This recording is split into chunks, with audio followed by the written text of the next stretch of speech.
De todo, le damos la bienvenida nuevamente a nuestra provincia a participar de este seminario. El doctor Octaris va a desarrollar respecto en materia de delito sexual y trata de personas, trato de la víctima menores de edad, con matiz netamente procesal, sin perjuicio de cuestiones sustanciales que hagan a la materia. Propone también en esta disertación la interacción en cualquier momento de la exposición, es decir, el intercambio de opiniones o preguntas relacionadas al desarrollo de estos puntos.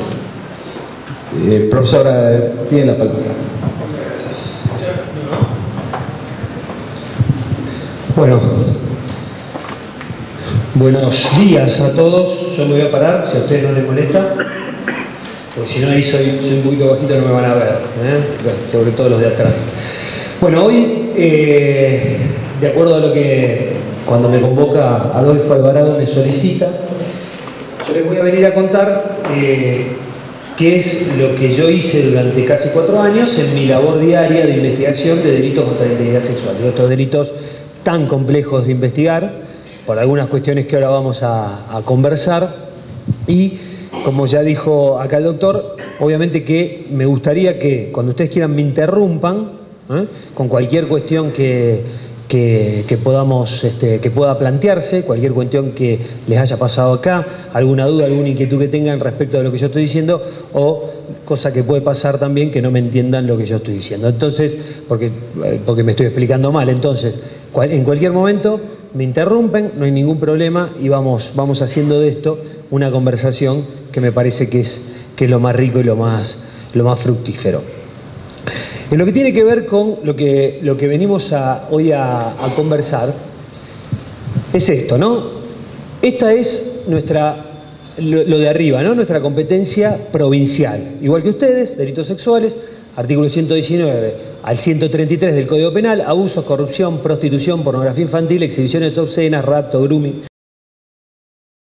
Cuestiones que dentro de la unidad de delitos sexuales de la ciudad de Rosario, de la que fui jefe durante casi 4 años, estuve investigando. Después están obviamente todos los tipos referidos a la trata de personas que sí son de competencia federal y que de esos obviamente no nos hemos ocupado. Ahora, entiendo yo que este tipo de investigaciones tienen muchísimas características especiales. Son investigaciones que no son complejas como nosotros entendemos a veces, ¿no? No siempre, pero normalmente en la mayoría de los casos no son complejas por el hecho de que estamos frente al crimen organizado, estamos frente a una banda, estamos frente a situaciones rompecabezas muy intrincados de armar. Digamos que acá las investigaciones no son muchas las medidas que tenemos que llevar adelante para terminar de definir si vamos a ir a un juicio oral o no. Paréntesis, digo, para que se entienda, nosotros, yo creo que esto ustedes lo conocen, lo saben, y entiendo que esto es totalmente distinto acá, pero nosotros somos un Ministerio Público de la Acusación que desde el 10 de febrero del 2014 investiga en el marco de un sistema acusatorio prácticamente total. Puede tener obviamente algunas de esas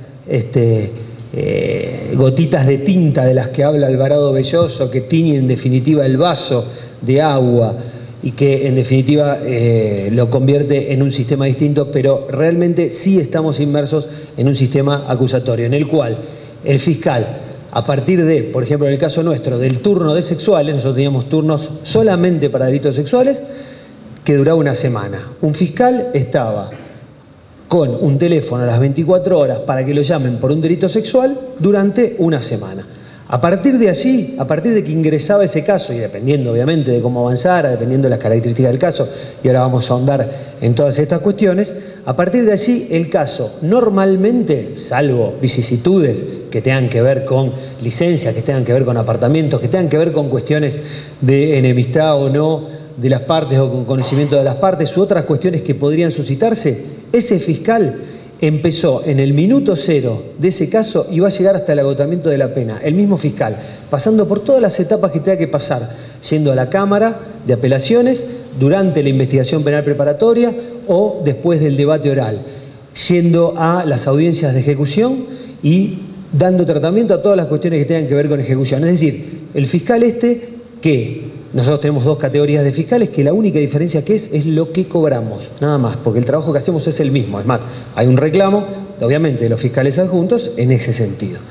Pero le caía la causa al fiscal y va hasta el fondo. Y ahí los jueces, interactuamos con los jueces de acuerdo a la etapa que estemos transitando, ya sea de la investigación penal preparatoria o ya sea del juicio oral. Y vuelvo, estas investigaciones no tienen una complejidad de tipo de la que nosotros tenemos en la cabeza ese día cuando hablamos de delitos complejos, pero este es un delito de los más complejos, y es un delito de los más complejos por algunas características especiales que tienen este tipo de investigaciones. En primer lugar, estamos frente a delitos graves. Siempre o casi siempre un delito sexual no podemos decir que sea un delito calificado como leve. Siempre es un delito grave. Siempre es un delito, o casi siempre, hay casos en los que no, pero muchas veces son delitos que cuando nos llegan en nuestra labor diaria, cuando nos llega el llamado a las 2 de la mañana, cuando nos llega el llamado a las 4 de la tarde, 5 de la tarde o a la hora que nos llegue, es peor en esos horarios porque nosotros contamos con menos recursos, nos genera urgencias, que pueden ser de varios tipos.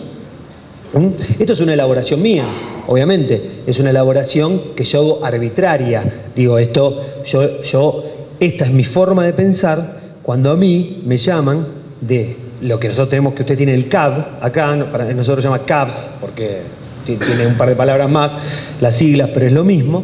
Cuando a nosotros nos llaman del CAPS, que es Centro de Atención a Víctimas de Delitos Sexuales, usted es Centro de Atención a Víctimas, bueno, en nuestro caso de delitos sexuales, cuando nos llaman de ahí, yo digo, bueno, a ver qué urgencias tengo. Y a las 3 de la mañana esas urgencias pueden ser determinantes de lo que va a ser el futuro de esa investigación. Investigación de un delito grave y que por lo general voy a tener muy poca evidencia. Entonces yo digo, me puede surgir una urgencia probatoria. Tengo que saber qué prueba o qué evidencia, porque nosotros distinguimos, y esto es una cuestión meramente terminológica, durante el IPP hablamos de evidencia, durante el juicio hablamos de prueba, qué evidencias tengo que salir yo a recabar. ¿Qué tengo que salir a buscar? ¿Qué pasó? Para saber qué pasó, muchas veces a las 3 de la mañana tengo que tener un relato. Y ya ahí estoy en un primer problema. Porque a veces ese relato lo puedo obtener de algún familiar. Recibió el develamiento y salió sin que, porque además hablamos normalmente de abusos sexuales, cuando hablamos de abusos sexuales, la gran mayoría son abusos sexuales infantiles intrafamiliares, en lo que es Rosario. Yo no sé cuál es la realidad acá, pero acá hablamos de una gran cantidad de abuso sexual infantil intrafamiliar, entonces hay una persona que lo está acompañando y quizás recibió un develamiento y quizás con la información que esa persona nos está dando en ese momento nos alcanza para resolver la urgencia probatoria. Tengo que saber si tengo que hacer un examen, tengo que solicitar un examen médico, tengo que saber si tengo que solicitar un examen, un levantamiento de muestras biológicas. Tengo que saber si el lugar del hecho es relevante, si tengo un lugar del hecho relevante o no, porque están las sábanas donde hace 5 horas se produjo un abuso. Tengo que saber eso, tengo que entender que puedo llegar a tener la necesidad de sacar un allanamiento para ir a buscar esas sábanas, porque esas sábanas pueden estar en la cama de la chica que está diciendo que fue abusada y tener semen del presunto abusador, y eso define el caso. En casos donde es tan escaso el nivel de prueba que tenemos, es tan escaso, es tan corto, ahora vamos a ver de qué otras formas podemos rodear. Porque ¿de qué se trata acá, en definitiva? ¿Cuál es el pensamiento, o por lo menos el pensamiento que yo me planteé cuando dije voy a ir a la unidad de delitos sexuales? ¿Qué tengo que hacer para tener éxito en estas investigaciones? Éxito para nosotros, somos todos fiscales acá. Digo, Bueno, para un fiscal como yo, el éxito es lograr que si alguien es culpable sea condenado. Ese es el éxito en una investigación. Y en estas investigaciones eso se pone muy en crisis, porque tenemos muchas veces elementos que son la palabra de los niños, niñas, adolescentes, y no tenemos más nada que eso. Entonces no nos podemos perder nada. Acá sí tenemos que ser obsesivos en que esa evidencia, que quieran o no, o me digan lo que me digan, porque muchos defensores estos me han recriminado que yo dijera esto, quieran o no, es la evidencia más importante, la palabra del niño, niña o adolescente. Pero claro, cuando tenemos eso solo, tenemos que trabajar para fortalecer esa palabra. Y una forma de trabajar para fortalecer esa palabra es en el momento que me llaman pensar qué urgencia tengo probatoria, porque después se pierde. Si no fui a buscar esa sábana desapareció. Si no tomé los hisopados, esa prueba biológica desapareció. La urgencia probatoria es algo que tenemos que tener en la cabeza. ¿Qué tenemos que buscar? Ya, ahora. ¿Para qué tenemos que despertar al juez? Para que nos dé una orden de allanamiento. Otra urgencia que muchas veces surge, en este caso, en estos supuestos delitos graves, es el riesgo. El riesgo. El riesgo que está corriendo la persona que está denunciando. ¿Cuántas veces habrán encontrado ustedes con alguien de la comisaría o del CAP que llama y dice: ¿a dónde está el denunciado? Está en la casa, durmiendo, borracho. Se emborrachó, hizo lo que hizo, lo viene haciendo hace un montón de tiempo y ahora se quedó dormido y no sabe que nosotros estamos acá.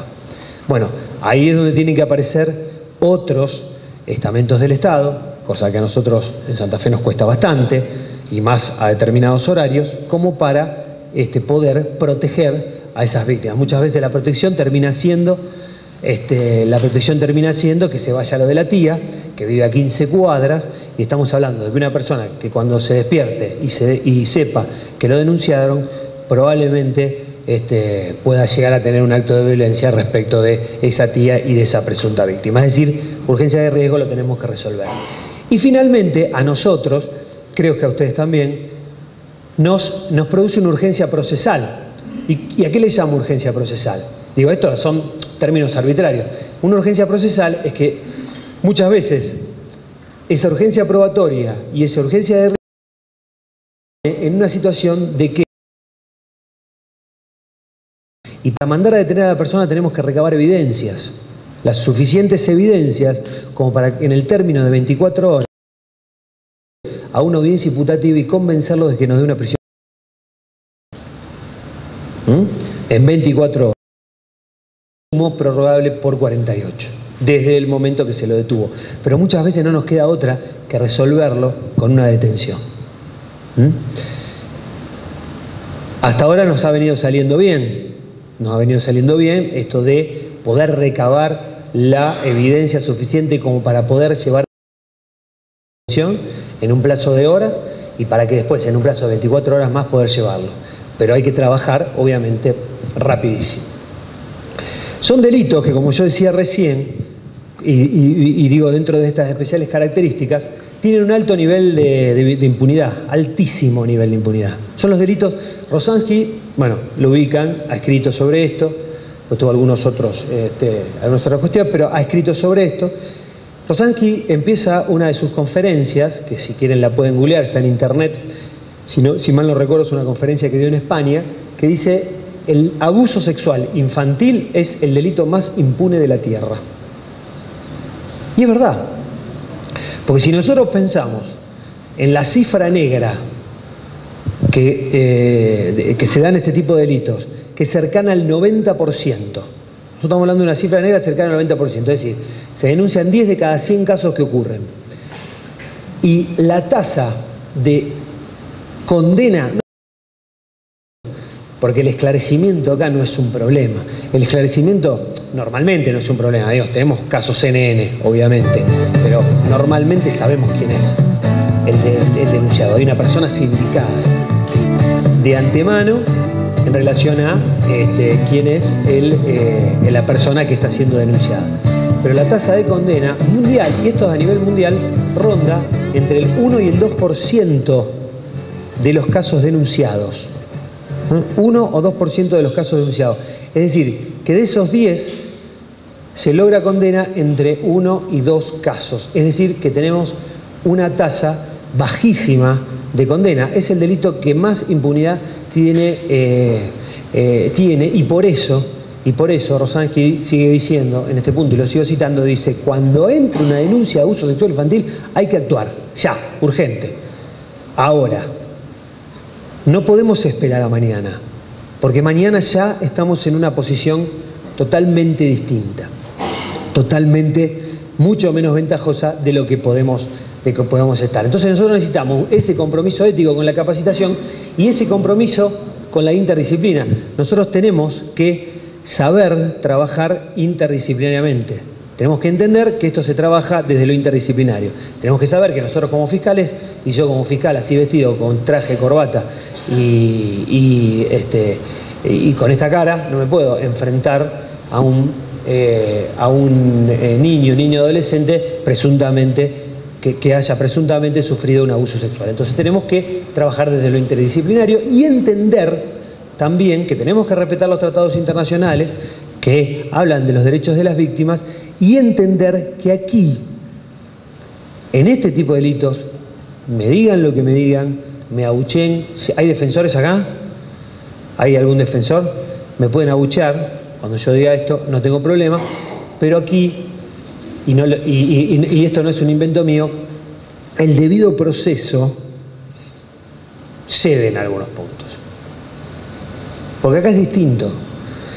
El Tribunal Europeo de Derechos Humanos, ya en un fallo bastante viejo, en el fallo SN versus Suecia, que trataba una cuestión de control de la declaración de una niña en cámara Gesell, trataba del control, habla de que en este tipo de casos tenemos que hablar de proceso equitativo. Ese es el debido proceso en este tipo de casos. Tenemos que compatibilizar, y ahora vamos a hablar bastante de esto, las garantías de los imputados que deben protegerse, obviamente, y deben cuidarse, con también los derechos humanos de las víctimas que están denunciando este tipo de casos. Entonces aquí, por ejemplo, va a haber decisiones que impliquen, y me lo pueden, y esto no lo voy a poder discutir, algún tipo de vulneración a, me pueden interrumpir los defensores si quieren decir algo, pero algún tipo de, no digo vulneración, pero algún tratamiento distinto al derecho de defensa material. Porque cuando en todos los pedidos que hacemos de Rosario de anticipo jurisdiccional de prueba, que bueno, eso lo tienen, de alguna manera lo tienen acá, por lo que vi bastante parecido, regulado a lo que es el Código Federal, nosotros lo tenemos más específicamente regulado, me parece más claro, como anticipo jurisdiccional de prueba. Nosotros le llamamos de esa forma, que es la declaración en cámara Gesell como anticipo jurisdiccional de prueba, para que después no declare más y para que después lo que se lleve al juicio sea la grabación audiovisual. Digo, cuando nosotros vamos a pedir un anticipo jurisdiccional de prueba, pedimos que el imputado no esté en la retrocámara. Entonces ahí nos dicen, entonces, ¿cómo hace el imputado para ejercer su derecho de defensa material? Yo creo que lo puede ejercer igualmente, yo creo que la información la tiene, yo creo que la información se la puede brindar y eventualmente, frente a la situación de que surja nueva información que no conocía ese defensor, él se puede suspender algunos minutos la cámara Gesell para que ese defensor vaya y le consulte al imputado respecto de esta nueva información que surgió y que no estaba antes en el legajo de investigación. Pero normalmente la información está toda. Lo que pasa es que lo que nos dicen también los defensores respecto de estos, que muchas veces son entramados tan intrincados y tan complejos intrafamiliares que es imposible que un defensor pueda manejar toda esa información en el marco de la producción de una evidencia o prueba, en este caso tan importante como la declaración del niño o niña adolescente en una cámara Gesell. Pero hasta ahora nosotros no tuvimos ningún imputado en la retrocámara. Nunca. Nunca, en todos los casos que tuvimos en la unidad de delitos sexuales, hubo una sola vez, por una circunstancia muy particular, pero de las, no sé, 200 cámaras Gesell que habremos hecho, nunca hubo un imputado en la retrocámara. Hubo una sola vez uno en la retrocámara, que era un caso muy especial, que bueno, no era el caso ahora contárselos, y sí tuvimos 2 veces imputados mirando por circuito cerrado de televisión, que tampoco nosotros también lo rechazamos. Nosotros también rechazamos esa posibilidad. Para nosotros, que el imputado esté mirando por un circuito cerrado de televisión es lo mismo que esté mirando en la retrocámara. Ahí no es el vidrio el problema es otro.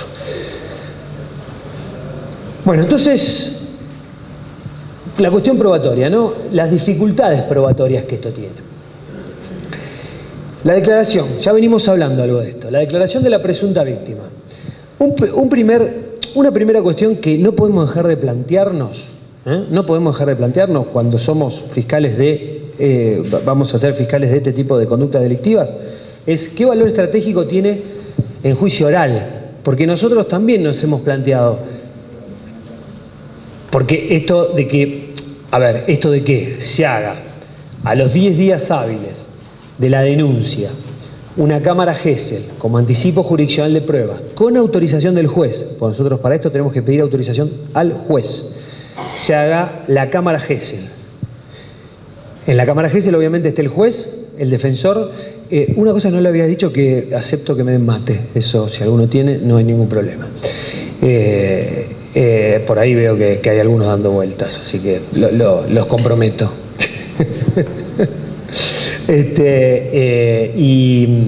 Con un defensor, con un juez, con un defensor, con delegados técnicos de las partes y con un entrevistador, que venimos logrando últimamente que ese entrevistador sea alguien que está... No lo copien, no se maten en copiar esto porque después se los mando, no se maten, se los mando después. Pero es preferible que escuchen y que si les surge alguna inquietud me la pregunten, que a ponerse a copiar esto que yo después se lo mando. Entonces, ¿qué valor estratégico tiene eso? Porque también es un planteo que nos hicimos, porque ahí está la cuestión de la inmediación, y la inmediación algún sentido tiene, obviamente, que es que el juez reciba de primera mano esa información que surge del medio de prueba. En este caso, la víctima, testigo, reciba de primera mano esa información. Entonces, cuando recibe de primera mano esa información, quizás es más efectivo, porque también esto hay que pensarlo, es más efectivo, gracias, muy rico, es más efectivo que la reciba a través de una grabación audiovisual. Siempre, a pesar de que se ve todo lo que pasa, se ve que la entrevistadora le pregunta, se ve cuáles son los movimientos del niño, niña, adolescente que está hablando, se ve la forma de hablar, se ve cuándo se angustia, se ve cuándo no se angustia, se ve todo, pero no se ve con la claridad que se ve atrás de un vidrio. Pero no podemos estamos hablando de una declaración que podría producirse en un juicio oral, pero en la cámara Gesell, no en la sala de audiencias, ¿no? Vale aclararlo esto. No se nos ocurre, en ningún momento se nos ocurrió llevar a un niño o niña adolescente a una sala de audiencias y que la contraexamine el defensor o que le haga un examen directo el fiscal. De ninguna manera. O sea, esto tiene que ser a través de un intermediario, que es el psicólogo o la psicóloga especializada, y esto se puede hacer o a los 10 días o durante el juicio. Durante el juicio sería más efectivo en términos estratégicos, porque le llegaría más al juez. Nos hemos encontrado, y esto lo digo porque yo quiero que acá charlemos de la práctica, de lo que nos pasa todos los días, porque me parece que es lo fundamental. Sí.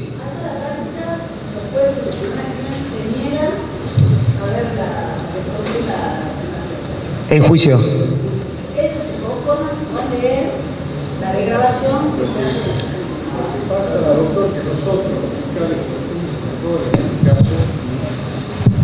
nosotros los fiscales cometemos un error en ese caso, y es el siguiente.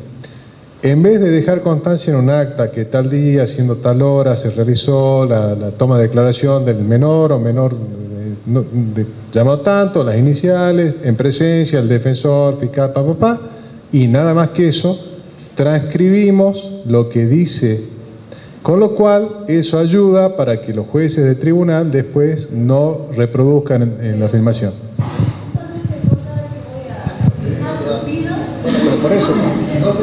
Mira, eso para mí se vincula con dos cuestiones. Ahí voy. A mí se vincula con dos cuestiones. Una, la que ustedes están planteando, que transcriben. No transcriban. Acá no hay que transcribir nada. No transcriban. Que vean, que la vean. Y otra cuestión que yo me encuentro permanentemente es que a los jueces los incomoda la cámara Gesell.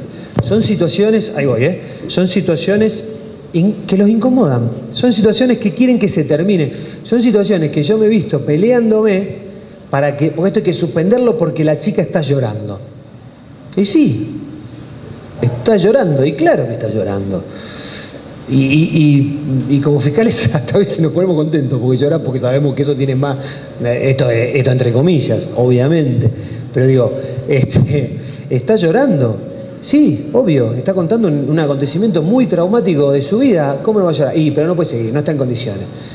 Y me he encontrado con situaciones donde me suspendieron la cámara Gesell y la chica ha salido y yo le expliqué por qué se había suspendido la cámara Gesell, por qué un juez había decidido suspender la cámara Gesell, y la chica ha tenido hasta el sentimiento de culpa de decir, entonces fue culpa mía que suspendieron la cámara Gesell. Fui yo el problema. ¿Qué tendría que haber hecho? ¿No tendría que haber llorado? Le prometo que la próxima vez no voy a llorar. Cosas así, bueno, además de la culpa que ya traen, ¿no? Pero que de eso vamos a hablar ahora. Pero digo, es un tema muy, muy difícil porque a nadie le gusta escuchar a un niño y adolescente llorando, pero a esto nos dedicamos, entonces hay que aguantársela, ponerse la armadura y escucharla. Yo cuando entré yo les cuento algo, yo cuando entré en la fiscalía, yo venía de afuera, era abogado defensor. Yo no defendía abusadores sexuales, nunca defendí un abusador sexual. Es decir, que mis primeros contactos con los delitos sexuales sí lo había estudiado desde lo teórico, lo había estudiado mucho, había escrito algunas cosas y demás porque era un tema que siempre me interesó. Pero no lo había estudiado, no lo había enfrentado desde el punto de vista de la práctica. Las primeras dos cámaras Gesell a las que yo fui, la verdad que salí destruido. Pero después te vas armando. Y bueno, hay que armar esa armadura como para poder soportar una cámara Gesell que a lo mejor dure 45 minutos. Y bueno, esto es así. No se puede suspender la cámara Gesell porque eso es justamente, voy acá y después allá, es absolutamente revictimizante. Y los jueces tienen esta tendencia. En Rosario los jueces, no, esto no puede seguir. Encima tenemos al asesor de menores, que algunos de los asesores menores también nos meten estas cuestiones, y entonces hacen que se termine suspendiendo una cámara Gesell, se termine o cayendo el caso o teniendo que revictimizar a la niño adolescente que está declarando. Sí. ¿Cómo hacen en Santa Fe? Quizás no sucede lo mismo que acá, cuando se produce la cámara Gesell en el IPP, ¿cómo suplen o cómo hacen para que el defensor que represente al imputado, al supuesto victimario, sea el de confianza y no un defensor oficial o público? Y lo segundo, el tema... ¿Esto es cuando, en un caso NN o cuando todavía no conoce la acusación? Claro, en Santa Fe, ahora le explico. En Santa Fe es totalmente distinto, porque en Santa Fe nosotros hacemos la cámara Gesell después de imputar. Es buenísimo. Es buenísimo. Bueno, nosotros la hacemos después de imputar como anticipo jurisdiccional de prueba. Porque entiendo que la cámara Gesell que se haga en 24 horas, en 48, no modifica la declaración de la víctima. Nosotros lo que hacemos en 24 o 48 horas es lo que sea necesario para cubrir esas urgencias. Bien. ¿Qué es la urgencia? Acordémonos, la urgencia de riesgo. Tengo un riesgo latente, que tenemos los análisis, las planillas de análisis de riesgo y demás, que ese es un gran tema, hay que tener mucho cuidado con la planilla de análisis de riesgo, porque si las usamos mal nos va a dar riesgo siempre. La urgencia procesal, que tenemos que estar relativamente armados, y la urgencia probatoria, de alguna manera. Entonces, cuando nosotros necesitamos eso, desde el MPA, desde el equipo interdisciplinario del MPA, que lo tenemos trabajando ya desde no hace tanto, pero sí trabajando para el MPA, citamos a la niña. Si va al CAPS, capaz que la traemos en ese momento, antes que haga cualquier declaración, tomamos declaración en el CAPS del mayor que la está acompañando y la traemos en ese momento, sea la hora que sea, siempre que no sean las 3 de la mañana, obviamente, porque eso ya es revictimizante en sí mismo, pero digo, hemos traído presuntas víctimas a las 5 de la tarde, 4 de la tarde, 6 de la tarde, 7 de la tarde, a tener una conversación donde solamente manifieste lo necesario que necesita el fiscal para definir las cuestiones que tienen que ver con la urgencia procesal, con la urgencia de riesgo, con la urgencia probatoria. Y a partir de ahí, si surge la posibilidad de detener e imputar, detenemos, imputamos y en la misma audiencia pedimos autorización para realizar el anticipo jurisdiccional de prueba. Porque en nuestro código está regulado que el anticipo jurisdiccional de prueba tiene que ser con autorización. Y a partir de ahí discutimos las condiciones, si tiene que estar imputado o no, y un montón de otras condiciones, y el protocolo de entrevista, que ahora si quieren lo vamos a ver y demás. Y a partir de ahí vamos, a lo mejor no más de 10 días hábiles, si tenemos suerte y no hay apelación, hacer la cámara GES. Entiendo entonces que la imputación se produce independientemente de la orden de detención, que puede ser posterior. No, primero va la detención y después la imputación. Ajá. Salvo que sea una imputación en libertad. Que en ese caso las urgencias obviamente son otras, porque ya definimos que la imputación sería en libertad. Ahí me estaban pidiendo la palabra allá atrás. En el sistema de procedimiento de Jujuy, el juez no interviene en la solicitud de la cámara GESEL. Es una medida de evidencia para el fiscal, como un protocolo de actuación. Cuando uno la solicita, el psicólogo que interviene hace una evaluación previa. Es decir, analiza si esa víctima menor está en condiciones de prestar. Si está en condiciones, se hace la cámara GESEL. Si no está en condiciones, obviamente no. Y además, respetando los tratados internacionales, sobre todo la Convención de los Derechos del Niño, que no pueden desconocerse aun cuando se haga la imputación posterior, pero es un protocolo de actuación. El juez no interviene, como en Santa Fe, y el informe médico, que es absolutamente indispensable, y la cámara GESEL son las dos valoraciones fundamentales para el escaso nivel probatorio que tienen estos tipos de delitos. ¿Ustedes citan a la defensa a esa medida? ¿Perdón? ¿Citan a la defensa? Al Sí. defensor oficial. Al defensor Bueno, oficial. Le explico algunas aclaraciones Sí. y le explico. Primero, nosotros no nos entrevistamos con el menor nunca, ¿tá? Ni para pedir ningún dato. Directamente se toma en cámara GESEL la declaración del menor. Primera declaración en cámara GESEL. Es la primera declaración. Para no revictimizar, para no inocular el relato, digamos, de acuerdo o conforme a los estándares internacionales que se nos enseñó a nosotros acá. Bueno, vino UNICEF, digamos, los protocolos de actuación están realizados con la interactuación de psicólogos, UNICEF, bueno, una serie de cuestiones. Como primera medida, sí se cita al defensor oficial. Ahora bien, yo le hago esta pregunta a usted. La declaración que se brinda en cámara GESEL la hace la víctima del delito, ¿sí?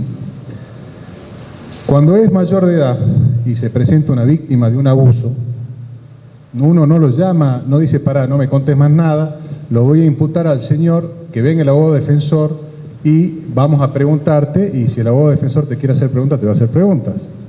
Y es el mismo caso, ¿no es cierto? Es una víctima de abuso. La única diferencia es una cuestión de edad. Con lo cual me parece que, y acá también se entiende así, bajo mi punto de vista personal, esté equivocado, se equipara la declaración del menor víctima en cámara GESEL a una declaración testimonial, y no es una declaración testimonial. Yo la equiparo a una denuncia, porque es la víctima del hecho relatando lo que le aconteció, igual que si fuera un mayor de edad. Que en esos casos no imputamos a nadie, no traemos a nadie, sino que le tomamos la denuncia y con posterioridad será la imputación. Entonces, no, digamos, el tema de que tenga que estar presente sí o sí el defensor del sindicato, por otro lado, y nos ha pasado en la práctica, que venga un menor, la mamá de un menor y relate, sí, fue fulano, venga, y cuando vamos a cámara GESEL el menor nos dice que fue otra persona, ¿tá? Mientras tanto nosotros imputamos a alguien de un delito muy complejo, estigmatizamos a alguien, entonces es complicado el tema. Por eso es que, entre otras cuestiones, nosotros trabajamos en este sentido. Escuchamos primero al menor o a la víctima y recién ahí imputamos.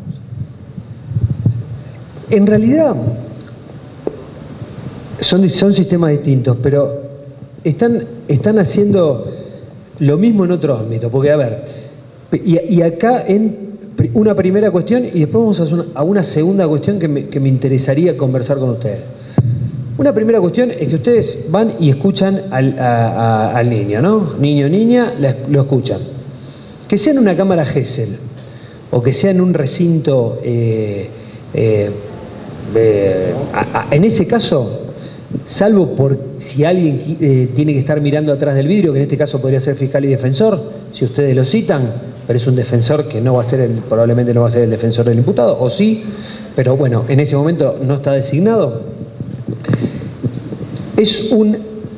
Lo que para nosotros es un acto de investigación, que lo hacemos sin citar al defensor y sin grabarlo. Que lo podríamos grabar, hemos pensado en grabarlo y también hemos tomado la decisión de no hacerlo, por una cuestión de seguridad de esa declaración y de que la viralización en las redes sociales, que después si quieren hablamos un rato de redes sociales también. Entonces no lo hacemos. Tomamos la información, la menor información posible, y después que la declaración completa se produzca en un marco donde nosotros necesitamos darle valor, porque esta primera declaración, y hemos pensado algunas alternativas que creo que les pueden servir a ustedes, y esta era la segunda parte de la contestación, esta primera declaración a nosotros no nos sirve en el marco del sistema acusatorio para después llevarla al juicio oral. No nos sirve solamente para tener el dato de cuándo pasó, dónde pasó, hace cuánto, el autor, qué fue lo que pasó. Esto para resolver qué medidas de prueba yo tengo que ir a buscar ya. Y además, también, obviamente, determinar si la niña está en condiciones de declarar o no en cámara Gesell. Perdón, a esa entrevista que mantienen ustedes. Nosotros acá nos regimos por la Convención de los Derechos del Niño y en ese caso no se estaría respetando esa convención. No, porque sí se el niño está estaría revictimizado, le estarían tomando 2 veces declaración. No, y además está bien. ensuciaría el relato. Cuando va a cámara Gesell, ya hay alguien que ha intervenido, que le ha hecho preguntas, y va a cámara Gesell, ya no es un relato limpio, como dicen las psicólogas. No, sí, pero eso nos encargamos de cuidarlo. Primero porque la persona que la entrevista en un primer momento es la misma persona que la va a entrevistar en cámara Gesell. Normalmente se da eso. Es decir, que también hay un establecimiento de rapport entre esa persona que la entrevista y la que después la va a entrevistar. De todas maneras, hay casos y casos. Hay casos donde nosotros nos hemos planteado esto, obviamente, nos hemos planteado que la niña tiene que declarar, aunque sea una declaración mínima, tiene que declarar 2 veces, pero lo que pasa es que a veces la urgencia te lleva a eso. A veces es peor esperar 3 o 4 días que te fijen en una audiencia en cámara Gesell como anticipo jurisdiccional de prueba, porque no te olvides que en el marco del acusatorio nosotros, salvo que lo tomemos como acto definitivo y reproductible, y eso es lo que estamos trabajando ahora, también nos está trabajando y esta era la segunda parte, si nosotros antes de imputar y antes de pedir autorización para hacer un anticipo jurisdiccional de prueba, tomamos una declaración al niño, niña, adolescente, por más que citemos al defensor público que esté de turno en ese momento, nos vamos a encontrar con varios problemas. Primero, que el defensor público no va a querer venir y ese es un primer problema. Pero supongamos que el defensor público venga. Supongamos que el defensor público venga. No es un anticipo jurisdiccional de prueba. Es decir, que por más que nosotros grabemos eso y dejemos un acta, no con lo que dijo, sino con lo que pasó, dejamos un acta con las personas que estaban ahí presentes y demás, sino con lo que pasó, si nosotros grabamos eso, igualmente no lo podemos llevar a juicio. No lo podemos poner en un juicio, porque no estuvo el juez presente. Entonces, es como si nosotros lo que hiciéramos, lo que hacemos, es un pedacito de juicio previo. El anticipo jurisdiccional de prueba es un pedacito del eventual juicio oral que después se pueda producir. Perdón, doctor, ustedes lo toman esto como un acto irreproducible. Digamos, la declaración de manera de cámara Gesell vendría siendo irreproducible. no es nada más un testimonio especial. Ese testimonio especial no puede llevarse a cabo 2 veces o 3 veces, porque justamente va en contra de los tratados internacionales sobre la revictimización. Por eso le digo, si acá no interviene el juez, ¿se entiende? Se hace una cámara Gesell sin intervención judicial, con la presencia del defensor de menores, el defensor oficial y el fiscal y la psicóloga, que va a anticipar si ese menor está o no en condiciones de prestar esa declaración. Y si se graba esa declaración y con los recaudos necesarios, esa es la evidencia para la IPP y después prueba para el juicio, más elemental, además del informe médico, porque generalmente en este tipo de delitos está la ausencia de testigos. Claro, bueno, esa era la segunda parte. Si nosotros tomamos, digamos, esta declaración, aunque no esté el juez, como un acto definitivo y irreproductible, y citamos al defensor, al asesor de menores, que tengo mis dudas si tiene que estar o no, pero bueno, supongamos que lo citamos. Acá... No, allá también lo citamos. Y después vamos y peleamos en la IPP o peleamos en el momento de la acusación la posibilidad de introducir esa prueba a juicio, no nos van a dejar introducir esa prueba. Y nos van a decir que lo que tiene que pasar es que el niño adolescente declare en cámara Gesell y con todos los recaudos de las condiciones durante el juicio, en el marco del juicio, como nos ha pasado varias veces. Nosotros lo que no hemos logrado todavía ya es, a pesar de que son peleas que vamos dando, lo que no hemos logrado es que esto se tome como un acto definitivo y irreproductible. Porque la defensa se planta, dice no, dice, por ejemplo, yo no estuve, no hubo posibilidad de defensa material, yo no estuve ahí, el defensor que estaba era otro, después designó otro defensor, doctor, y demás, y los jueces nos dicen sí, es así, entonces que se produzca nuevamente la declaración, a lo mejor encima 2 años después, ¿no? Porque un juicio a lo mejor se hace 1 año y medio, 2 después, donde la contaminación ya es imposible en cualquier sentido, no digo una contaminación. Pero doctor, en concreto, ¿qué hacemos? ¿Una nueva cámara Gesell ante el tribunal de juicio? Nosotros no la hacemos. No. Entonces, quiere decir a ver, al llegar a juicio la prueba ya está depurada.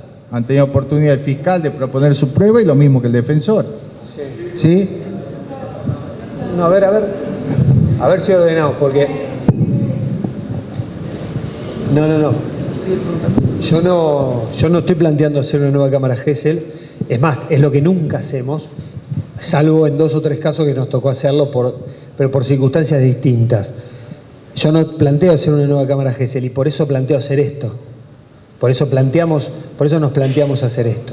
Porque si nosotros dijimos, en el marco de este sistema acusatorio, donde nos exige que lo único que vale es lo que se hace en juicio, y tenemos jueces que nos están diciendo que si no se hizo como anticipo jurisdiccional de prueba, eso se tiene que repetir durante el juicio, nosotros revictimizamos aún más. ¿Por qué revictimizamos más? Porque hacemos reiterar una declaración, 2 declaraciones completas, y además de que son completas, la segunda se produce a lo mejor 1 año y medio, 2 o más. Porque a veces los juicios duran más, tardan más tiempo en llegar, a pesar de que tenemos un vencimiento de la prisión preventiva de 2 años, a veces se tienen que pedir prórroga. Ahí voy, déjenme redondear una idea porque si no se desordena. A pesar de que tenemos que pedir prórroga, sumamos 2 años después, que la niña ya cortó ese lazo, cortó ese vínculo, inició una recuperación psicológica que puede haber llegado a tener bastante efecto, ha tenido un efecto terapéutico, ha encarado una terapia, ha encarado toda esta posibilidad de poder empezar a superar la situación que vivió, y en ese momento, 2 años después, lo sentamos nuevamente en una cámara Gesell a que nos relate lo mismo. Entonces ese es el problema que tenemos. Si nosotros tenemos la figura del acto definitivo y irreproducible, que también tiene que ser con la presencia del juez, pero de todas maneras, y sería un acto definitivo, podríamos catalogarlo como un acto definitivo irreproducible no porque no se pueda volver a hacer, porque en realidad no es una evidencia que se pierde, no es una evidencia que se pierde con la pericia y no se puede volver a hacer porque se perdió el material, pero sí es definitivo y reproducible para no revictimizar. Desde ese lugar podríamos plantearlo como definitivo y reproducible. Pero la realidad es que no hemos tenido éxito con estos planteos, entonces tenemos que hacer esta cuestión, porque también cuando uno habla de revictimización, tenemos que nosotros también pensar y ser creativos en determinar cuál es, porque revictimización siempre hay, la revictimización cero no existe. Entonces, ya el solo hecho que te va a venir a declarar es revictimizante. Y si podemos evitar esa declaración, también hay que evitarla, obviamente. Si de la información de la causa, cosa que rara vez pasa, pero si de la información de la causa surge que tenemos evidencia suficiente como para lograr una sentencia condenatoria, esa declaración ni siquiera debe hacerse. Ni siquiera debe hacerse. Pero esto rara vez pasa, muchas veces. Y aparte con jueces donde te preguntan si lloró o no lloró, con jueces donde nos preguntan si en el video se ven las lágrimas o no se ven las lágrimas, cuando esto es absolutamente irrelevante, si lloró o no lloró, porque hay explicaciones que nos pueden marcar por qué hay, qué sé yo, un proceso de disociación, por qué una chica está explicando un abuso sexual tremendo que sufrió durante años y lo explica como si le hubiese pasado a otra persona, ¿no? Esto ocurre, y si vamos a hacer depender de una lágrima más, una lágrima menos, una sentencia condenatoria, es ahí donde estamos perdiendo el foco y no entendiendo y no investigando con perspectiva de género, con perspectiva de que estamos investigando un delito contra la integridad sexual. Sí.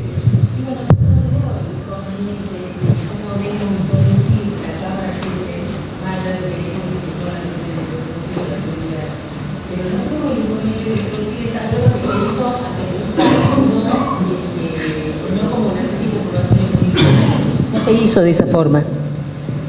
Se introduce en el juicio, ¿sí? Y si bien la defensa pide la exclusión probatoria por este tema de que no pudo confrontar la prueba o no pudo repreguntar, los jueces no hacen lugar a eso, porque si van a una condena, la condena va a estar solventada no solamente en la Cámara Gesell, sino que esa Cámara Gesell además ha pasado por un testeo de una evaluación psicológica, ¿no es cierto?, para ver cuáles son los dichos del menor, y además obviamente vinculado con otra prueba. Entonces nosotros no tenemos ese inconveniente de que tiene que ser ante el juez. Nosotros la introducimos en el juicio. Como una entonces no la tienen que hacer. Entonces no tienen el problema. ¿Y cómo resuelven cuánto tardan ustedes desde, supongamos, a usted la anuncia le llega a cualquier hora de esto? Sí, bien. ¿Cuánto tardan ustedes en llegar a hacer una entrevista en Cámara Gesell? ¿Qué tiempo? 3 días, entre 3 días y una semana, depende, porque vamos regulando. 3 días a una semana. Sí. ¿Y de dónde obtienen la información que les permita determinar qué evidencia tienen que ir a buscar? ¿De la denuncia? ¿De lo que dicen? De la denuncia. Bueno, y cuando no tienen esa información, porque muchas veces, por lo menos a nosotros nos pasa, a ver, a lo mejor a ustedes no les pasa, pero a nosotros muchas veces muchas veces nos pasa que se presenta con la madre, ¿no? Supongamos. La niña se presenta con la madre y dice, bueno, me dice que tal persona, el tío, la usó y que, bueno, tiene 14 años y la usa desde los 12. El tema funciona así, doctor. De acuerdo al caso concreto, a la denuncia concreta, ¿sí?, va a ser la actitud que tome el fiscal. Si me dice, la violó el tío, fue hace 1, 2, 3 horas en la casa del tío y demás, pedimos el allanamiento, si tenemos que pedir detención, pedimos detención, y vamos y recuperamos esa prueba.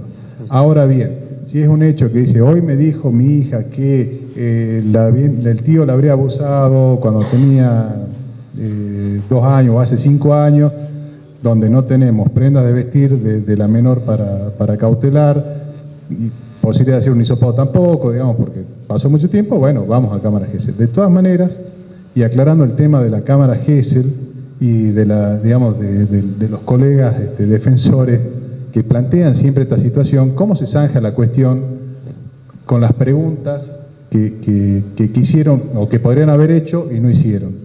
Cuando se plantea esta situación...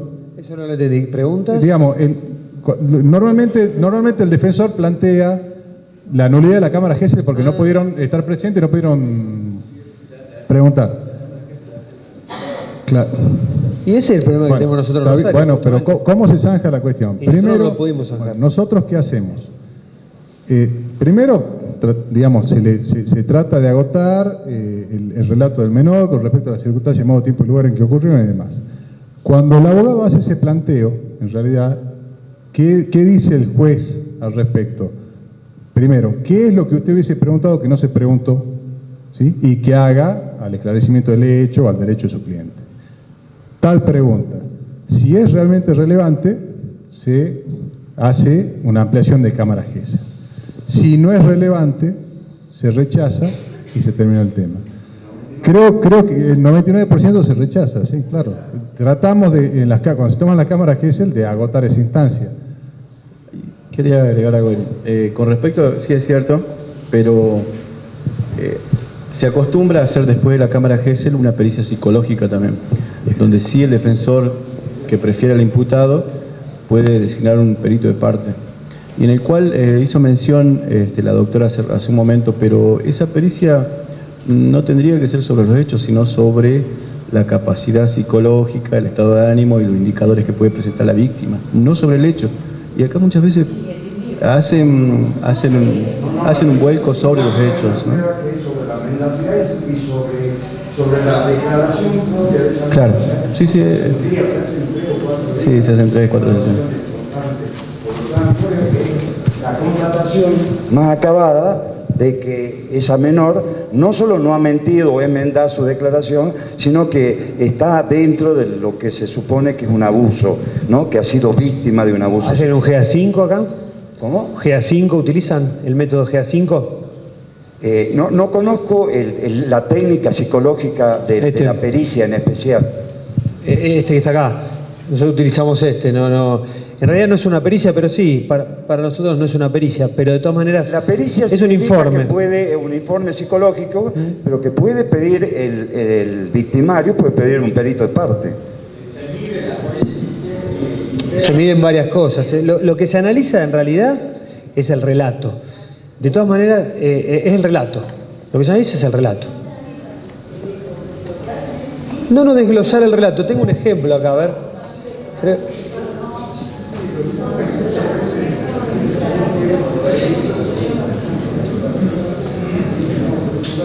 Con la pericia. Acá tengo un ejemplo, por ejemplo, de lo que nosotros informe hacemos. y pericia. Lo que nosotros hacemos. Pero antes de entrar en esto, que sí, que lo hacemos y evidentemente lo deben hacer acá y lo hacemos allá, y ahora les muestro también qué otras cosas analizamos, además de estos criterios. Este es un punto de 5 del análisis que se hace del relato, que se hace también, obviamente que lo puede hacer también la defensa y con las particularidades de la defensa, que obviamente eso nos vamos a enterar recién en el momento del juicio. Pero bueno, para cerrar el tema anterior, porque no quiero dejarlo colgado el tema anterior, porque creo que es importante, nosotros nos hemos encontrado con esto, con que en realidad no lo han considerado como un acto definitivo y reproducible, porque han determinado que el acto definitivo y reproducible es otra cosa, es otra, y no digo todos los jueces, porque algunos lo han entendido, pero la gran mayoría sí. Entonces nosotros tuvimos que adaptarnos a que teníamos que, y ahora les voy a hacer una pregunta a ustedes también, cómo resuelven, ¿no? Porque también me interesa que ustedes me digan cómo resuelven esto, porque nos puede dar ideas a nosotros. Pero digo, tuvimos que adaptarnos a esto, a tomar una declaración muy somera, como para cubrir esa urgencia, porque a veces nos pasa, y esto también no sé cómo lo resuelven ustedes, porque a veces nos pasa que viene el padre, madre, tía, abuela, y dice, bueno, a mí me contó todo esto, y ahí hay un relato completo. Digamos, hay un relato completo donde uno puede ya tomar la decisión de detener, pedir prisión preventiva y hacer todas las medidas probatorias, allanamientos, secuestros y demás. Eso lo podemos hacer perfecto muchas veces, y ahí ya, obviamente que no necesitamos ningún relato, y vamos con esa evidencia a la audiencia en 24 horas y pedimos la prisión preventiva, y normalmente la logramos. Algunos nos cuestionan acá, porque hay siempre algún juez que cuestiona, pero acá no la víctima. Bueno, y se explica, y a veces se entiende, a veces no.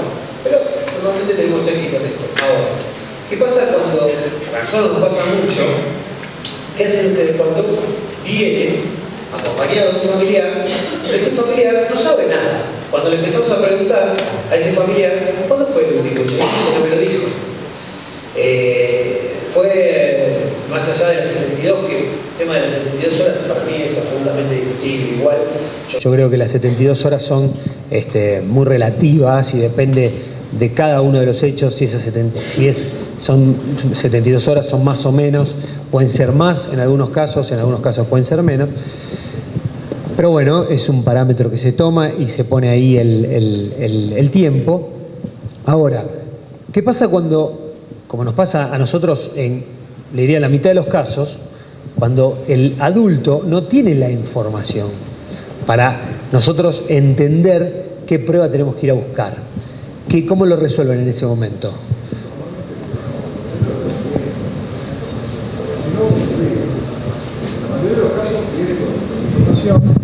Pero si no es lo que le digo, tenemos que analizar, ¿sí?, la circunstancia particular y pedir. Si es cierto que los jueces acá son más permeables que los de ustedes, por lo que te cuenta, y nos conceden las órdenes.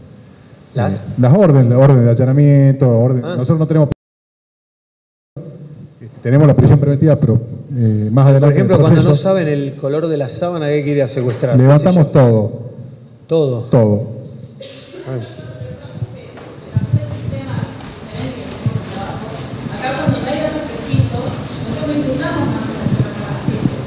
Nosotros no imputamos antes de hacer la cámara Gesell, se utiliza la cámara Gesell y ahí es donde se toman todos los datos. Por tanto, no tenemos que precisar el tema del tiempo, modo y lugar, eso lo hacemos ya con la declaración del menor. Ustedes para imputar no precisan, en una primera instancia... no imputan, también. Recién se establece.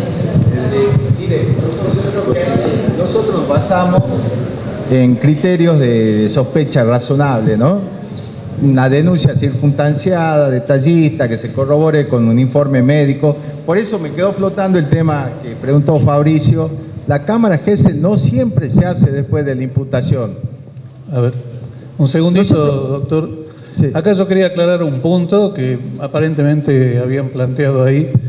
Hay una resolución de Fiscalía General en donde se ordena a los fiscales que reciben la información a través de la denuncia y salvo que esa denuncia no identifique al agresor, en donde sí se hace necesario la realización de una cámara Gesell con un indicio de quién es el agresor sexual, los fiscales están obligados a imputar, traerlo a la persona o detenida o no detenida, designa abogado defensor y con posterioridad se hace la cámara Gesell. Por eso yo creo que incurren en un error con lo que estaban diciendo recién, porque una instrucción general a tales fines, porque había antes acá una acordada, que era la 200, en donde planteaba la necesidad de convocar a un defensor oficial. Y el orden es una ridiculez porque el defensor oficial no defiende a nadie, defiende a todos, por así decirlo. No hay juicio penal en ausencia, entonces se presentaba como una inconsistencia desde el punto de vista del proceso. Y hubo fallos del Superior Tribunal de Justicia que sin llegar a declarar inconstitucionales acordadas, pero yo creo que van en ese sentido, se ha desestimado la validez de procedimientos cuando ellos mismos hicieron la acordada, en donde se convoque al defensor oficial para controlar el acto de la cámara Gesell cuando el imputado todavía no designó al defensor particular. Yo creo que vamos en camino a que esa acordada quede sin efecto. Sin embargo, ya fue declarada no aplicable por una resolución de Fiscalía General en donde se les ordena a los fiscales cómo es el procedimiento. Hay algunos fiscales que no cumplen, evidentemente, por lo que acabo de escuchar, pero eso es una anomalía interna que la vamos a corregir como corresponde, porque se van a imponer sanciones disciplinarias a aquellos fiscales que no cumplan la resolución. Eso está claro. Muy bueno. Bueno, una pregunta. Vayan designando defensores, muchachos, pero bueno. Una pregunta. No, pero yo la leí esa y la comparto. Esa la leí pues leí algunas cosas de las que tienen ustedes, sobre todo lo que tenía que ver con lo mío, y la comparto. Es la que se deja sin efecto, si mal no recuerdo, es la 200, que habla de que no tiene sentido de que esté el defensor, y yo la comparto eso, porque ¿qué sentido tiene? Es una formalidad que haya un defensor ahí que ni siquiera tuvo contacto con el imputado, que ni siquiera sabe de qué se trata la cosa. Por eso digo, a nosotros nos resultó, por ahora, y esto es por ahora, a ver, no nos olvidemos que estos son avances. Si ustedes vieran lo que era la revictimización en el sistema, durante el sistema inquisitivo de la provincia de Santa Fe, hoy estamos 200 años adelantados, o sea, hemos hecho un avance importante. Pero también, y yo he tenido charlas con el que él entonces era el fiscal regional, y muchas veces nos hemos planteado que si tenemos esta realidad judicial hoy, que si tenemos esta realidad que nos va a hacer revictimizar a una niña 2 años después, que además lo que va a pasar, se va a quedar sin justicia. ¿Por qué no va a querer venir a declarar? Nos va a rogar no querer venir a declarar. Es más, es posible que 2 años después ya se haya retractado. Entonces, va a decir, yo ya declaré, yo ya dije lo que tenía que decir. ¿Qué me están llamando ahora 2 años después para decir lo mismo que ya dije? Yo no voy a venir, porque nos ha pasado también inclusive con... Interesante que planteaste vos, que no sé tu nombre, Alejandro, un tema muy interesante que plantea Alejandro, esto de los 18 años, ¿no? Que quiero verlo ese tema, porque está bueno. Pero digo, ¿qué sentido tiene, digamos, decir, ¿qué es más revictimizante? ¿Que se quede sin justicia? ¿Qué es más revictimizante? ¿Hacerla declarar 2 años después? Y bueno, por ahora a nosotros nos resulta más revictimizante eso que tomarle una declaración muy somera donde, si es necesario, se le preguntan 2 o 3 cosas muy puntuales, muy determinadas por el fiscal, que le dice, mira, yo necesito saber cuándo fue, ahora, en qué momento, pregúntale esto y punto. Y se terminó. Y después, obviamente, la declaración completa se da en otro marco y ya tenemos la seguridad de que esa declaración va a ingresar al juicio. Va a ingresar como anticipo jurisdiccional de prueba. Porque claro, porque nosotros tenemos un instituto que quizá ustedes no tienen, que es anticipo jurisdiccional de prueba. Que, para que se entienda, nosotros en la IPP, que es Investigación Penal Preparatoria, hacemos un cachito de juicio. Es un cachito de juicio. Si nosotros lo hiciéramos sin ponerle el título anticipo jurisdiccional de prueba, hacemos algo que después vamos a intentar meter en juicio y que probablemente no podamos hacerlo. ¿Se entiende la diferencia? O sea, entonces nos vemos. Cada sistema te lleva a necesidades distintas, ¿no? Pero igualmente a mí me parece que también cuando hablamos de compatibilizar garantías de uno y otro lado, y ahí eso tiene que ver con la resolución esta 200, tiene que ver con la situación de que la persona en ese momento, en esa prueba tan importante que después se va a ingresar a juicio, pueda, no estando tras del vidrio, pero sí ejercer su derecho de defensa de la forma más completa posible, porque esto es necesario también. Entonces hay que compatibilizar, hay que sacar un poquito de un lado, sacar un poquito del otro. Yo creo que esto también hace a que después no nos declaren nulidades que en definitiva hacen que una víctima, no presunta, sino ya en serio, de abuso sexual infantil intrafamiliar, que para mí es el delito más grave, es casi peor que el homicidio, digo, se quede sin justicia por una cuestión procesal. Esto es lo que yo quería cerrar. Y una cosa muy interesante que vos planteabas era, o no sé si la planteaste o se me ocurrió a mí a partir de algo que vos dijiste, que es esto de que, ¿por qué niño, niño, adolescente? ¿Qué es niño, niño, adolescente? Que, bueno, usted tiene una diferencia de 16 a 18, ahí lo estuve viendo, 68, que es bastante parecido a lo del federal. Nosotros la diferencia la ponemos en los 18 años. Pero digo, acá estamos hablando no de edades solamente, estamos hablando de vulnerabilidades. Cuando viene una mujer, un hombre, una víctima de abuso sexual, mayor de 18 años, ¿sí?, se sienta, relata lo que le pasó, se sienta en la fiscalía, en la policía, donde ustedes quieran, se siente y hace la denuncia, ¿sí?, a noticia del hecho de que le pasó. Y no le dicen, che, no, para, ¿quién fue? Fulanito, pará, no digas más nada. Traelo a fulanito, lo imputemos, que designe abogado defensor y que siente el abogado defensor y le seguimos preguntando. Y en este caso, la víctima, el menor víctima, ¿sí? No es un testigo, es la víctima, ¿sí? Es a la persona que le pasó, y lo que está haciendo es anoticiar, ¿sí?, qué es lo que le pasó. Entonces, ¿por qué en el caso del menor víctima sí tiene que estar presente el defensor y con la víctima mayor no? Y no es necesario que la víctima mayor vaya a juicio tampoco, ¿no? ¿O sí? ¿El denunciante sí o sí tiene que ir a juicio? Doctor, Claro, no, a ver si entendí. No, creo que no entendí muy bien el planteo, pero digo, a ver. Para una declaración testimonial, ¿sí? Y yo entiendo que se tiene que equiparar una denuncia, no una declaración testimonial. doctor, ¿Ale? Es una declaración previa. Lo que pasa es que, claro, nosotros hablamos de declaraciones previas o declaraciones en juicio. Cuando hablamos de declaraciones previas es cualquier cosa. Esto lo van a ver mañana a lo mejor en litigación. En el marco de un sistema acusatorio, nosotros hablamos de declaración previa.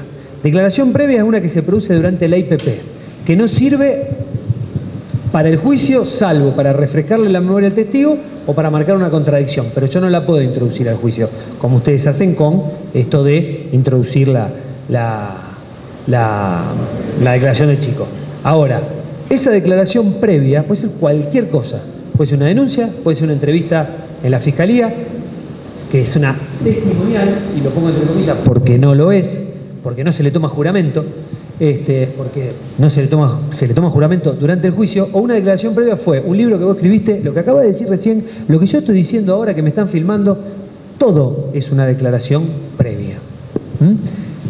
Una denuncia es una declaración previa, que también una víctima es un testigo, ¿no? Testigo se equipara en términos de cuáles son las reglas que se les aplican, digamos, salvo que estemos hablando de una víctima vulnerable. Y ahí ya, eso es lo que yo quería abordar. Digo, ahí ya a los 18 años no me cambian.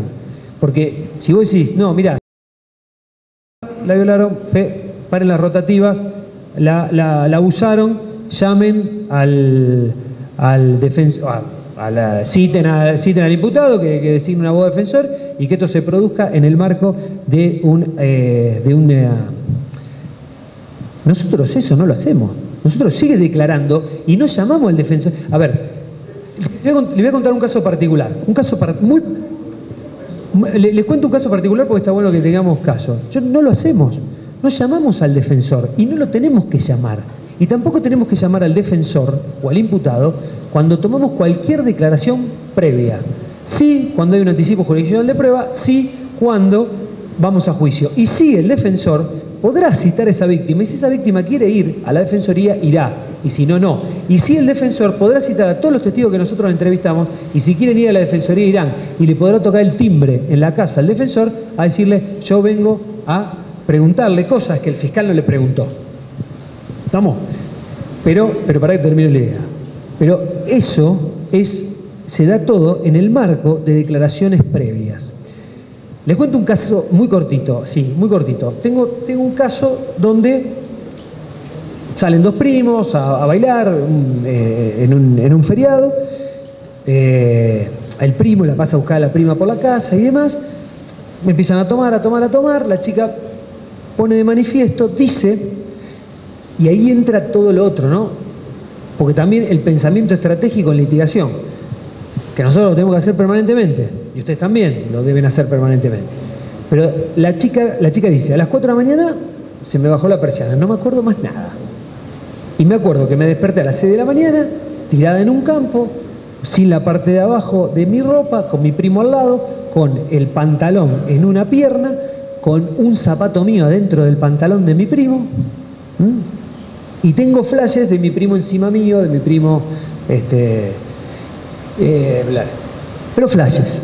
Y tiene una mordida acá, tremenda, y vos le ves los dientes, y obviamente hicimos la pericia, y son los dientes del primo, clarito. Vos le mirás los dientes así, no necesitas el odontólogo. Bueno, vale. Clarito. Entonces, está bastante clara la situación. Hay otras evidencias, qué sé yo. No hay ADN, porque no encontramos muestra biológica, pero sí encontramos restos de césped dentro de la vagina de esta mujer es mayor de edad, y el dictamen de un médico que nos dice el césped no entra solo, entra a través de un objeto que lo introduce. Bueno, no encontramos lesiones vaginales, una mujer más grande, bueno. Entonces, ¿qué pasó ahí? Sí, toxicológico, todo eso se hizo, sí. Pero ¿qué pasó ahí? La defensa pública, que con nosotros es muy dura, nosotros tenemos una defensa pública muy dura, muy dura, mucho más dura de la que era el sistema anterior. Es más, es mucho más dura la defensa pública que la privada, muchísimo. La defensa pública es durísima. Con nosotros, y nosotros en sectores trabajamos 98% de los casos con defensa pública, siempre. Me plantea que nunca la había escuchado. Hace 8 meses que está preso y yo nunca le escuché a la víctima. Y le escuché en el juicio. Entonces viene y me dice, no, porque si yo la escucho ahora y veo que lo que ella dice tiene valor convictivo, es decir, que si yo veo que va a convencer al juez y va a juicio porque le preguntamos si podía ir a juicio, analizamos si podía ir a juicio, analizamos si estaba en condiciones de declarar frente a hoy todavía su presunto abusador y demás, y determinamos que sí, lo hablamos con ella y todo, porque si yo veo que tiene un discurso que a mí me resulta verosímil, yo le voy a proponer hacer un acuerdo abreviado. Bueno, le dije yo, ok, manda a tu psicóloga, vos no vengas, yo no voy, le pregunto a ella si quiere declarar, y si quiere declarar, va a declarar ante la psicóloga nuestra y tu psicóloga escuchará. Y la mujer ya había declarado. Entonces yo la senté y le dije, mira, está esta posibilidad, está esto. Esta es la posibilidad. Esta es una opción estratégica. Y la estamos revictimizando, y sí. Pero yo le pregunté a ella, si vos no querés, no declares. No sé, yo quiero declarar, me dijo. Bueno, está bien, mayor de edad, ¿no? Pero, digo, esto de llamar al defensor, para nosotros, es en el anticipo y nada más. O en las audiencias. A ver. Pero digo, a la pregunta, digo, a la disquisición que hace él. ¿Por qué si yo le tomo a una persona de 19, 20 años, la siento, le tomo una testimonial, no lo tengo que llamar al defensor para que controle la prueba? Porque yo a esa de 19 años, de 20 años, porque la tengo, digamos, como, obviamente que tiene un trauma y todo lo demás, o sea, cualquier abuso es un trauma, pero la tengo como excluida de esta protección especial que tengo en el niño, niña y adolescente. Entonces, a ese niño, niña y adolescente no voy a llevar al debate, y sí voy a tener el soporte con el control de la defensa, pero a la otra persona sí la voy a llevar, a menos que haya alguna excepción muy, de una persona, no sé, con alguna discapacidad o algo, pero sí la voy a llevar ante juicio, y sí a lo mejor la voy a enfrentar con la defensa y con el acusado en el debate, pero al niño no lo voy a poder hacer. Entonces, por eso tengo que proteger esta prueba del niño con la defensa del imputado, con el control de la prueba, porque posiblemente no voy a poder reproducir de nuevo eso, y tengo que sostener esa prueba inicial de la cámara, que es el del niño.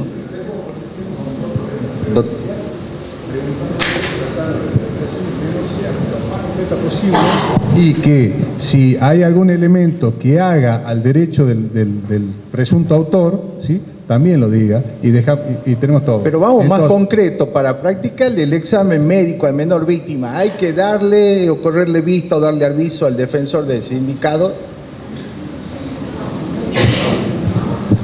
Acá doctor, lo que se plantea... Se me ocurre de saber... Yo no le doy aviso a nadie después, pero lo que pasa es que yo... A ver, ¿ustedes qué hacen con el examen? Esperemos, porque vamos a poner de acuerdo, porque estamos hablando de sistemas totalmente distintos. Entonces yo le estoy contando mi experiencia y ustedes me están diciendo la suya. A ver, ¿qué hacen? El examen médico, vamos a suponer que le hacen un examen médico. ¿Qué pasa después con ese examen médico? Le hacen un informe. ¿Sí? Bien. Ese informe, ¿a dónde va? A un expediente. En el caso nuestro va a un legajo, primera diferencia. Bueno, no importa, pero no le pongamos un nombre. Pero después, ¿qué pasa en el juicio con ese informe? ¿Ustedes lo acompañan al juicio, el informe firmado por el médico? Bueno, nosotros... Claro, nosotros eso no lo podemos hacer. Ustedes lo que hacen es lo siguiente.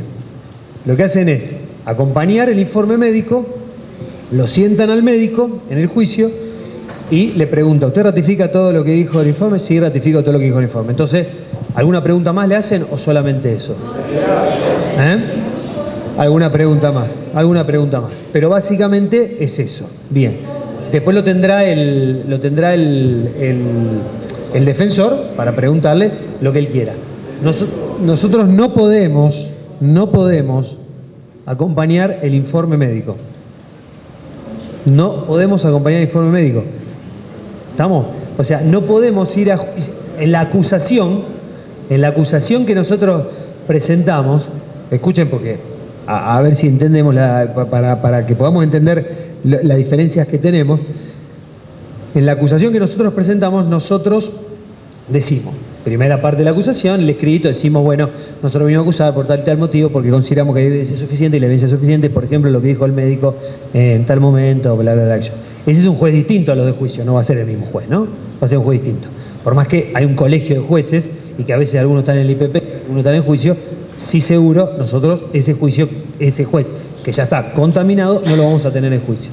Ahora, cuando nosotros vamos a la audiencia preliminar, nosotros decimos, bueno, a ver, señor fiscal, ¿en qué te vas a la acusación? Y bueno, en este testigo, y además que el médico encontró esto, esto y esto. Estos son los hallazgos del médico. Tengo el informe ahí, en el escritorio mío de la sala de audiencia, pero no lo acompañé, no lo metí en la carpeta judicial, no lo acompañé. Y sí ofrezco como testigo al médico. Y no le voy a preguntar si usted ratifica lo que dijo en el informe. Le voy a preguntar, y ya yo tengo la obligación de preguntar de manera abierta para poder proteger la calidad de la información que ingresa. Yo no puedo preguntar de manera sugestiva, sí puede preguntar de manera sugestiva la otra parte, digamos, en este caso la defensa, que no fue la que llevó al médico. Esto lo van a ver en litigación mañana. Pero yo toda la información que está volcada en ese informe la tengo que hacer ingresar en ese momento, en ese juicio a través de ese médico, para lo cual me tuve que juntar antes para prepararlo. Porque nada de lo que haya dicho el médico en el informe lo tiene el juez en la mano, el juez de juicio. Ningún juez lo tuvo nunca en la mano. Le pregunto de cero. ¿Usted a lo mejor ratifica todo? Sí. Y a lo mejor una ampliación, algo que no dijo, sobre alguna cosa, explíquenos que cuando puso la palabra expresión, explíquenos que es una expresión y qué sé yo. Doctor. Yo le pregunto de cero. A mí, el juez ese, cuando él se sienta, el médico, no sabe ni que va a venir a hablar de escoriación, ni que va a venir a hablar de dilatación, ni que va a venir de nada. No sabe absolutamente nada. Sabe la imputación. Sabe el hecho imputado y la calificación. Doctor, ese médico pertenece al Ministerio Público. Ese médico que la revisa pertenece al Poder Judicial. Al Poder Judicial, no al Ministerio Público. Bien. Ustedes tienen médicos. Nosotros somos parte del Poder Judicial, ¿eh? No, lógico, sí. Pero digamos, no integra el Ministerio Público. Integra. No, pero podría pasar que sí, porque es la idea. Es más, si nosotros vamos a juicio, porque en el sistema acusatorio, en definitiva, en el juicio oral, es toda una cuestión de credibilidad, de que le creemos o no le creemos, y por qué le creemos o no le creemos. Y por supuesto los defensores nos van a atacar. Cuando nosotros vamos a juicio con los psicólogos que sí pertenecen al MPA, que sí son parte del MPA, obviamente que los atacan en ese punto. Trabaja con el fiscal. Ese fiscal es el jefe, ¿no? Y nosotros contestamos, sí, pero lo que está haciendo es objetivo y lo analiza a través de su ciencia y demás, y qué sé yo. Pero lo que depende de la calidad, en definitiva, del testimonio que esté dando la persona que está declarando. En el caso de los médicos, todavía no tenemos médicos del MPA, y son médicos o de la policía o del Instituto Médico Legal, que depende de la Corte Suprema de la Provincia de Santa Fe. Es decir, no depende del MPA, pero sí del Poder Judicial, en donde nosotros sí estamos metidos ahí, ¿no? Bien. ¿Quién dirige a ese médico en cuanto a lo que se requiere inicialmente como información para sostener una acusación, una prueba? Es decir, ese médico... ¿Quién le pide? El fiscal. El fiscal. El fiscal, y hasta informalmente, por teléfono. A veces sí, a veces no, pero hasta puede pasar que el fiscal se lo pide informalmente y que después venga el médico al juicio y diga, ¿por qué usted declaró esto? ¿Por qué usted revisó esto? Porque me lo pidió el fiscal por teléfono. Allá había alguien que hace un montón que quiere hablar. No, yo creo que acá en la provincia más que nada hay una cuestión estructural.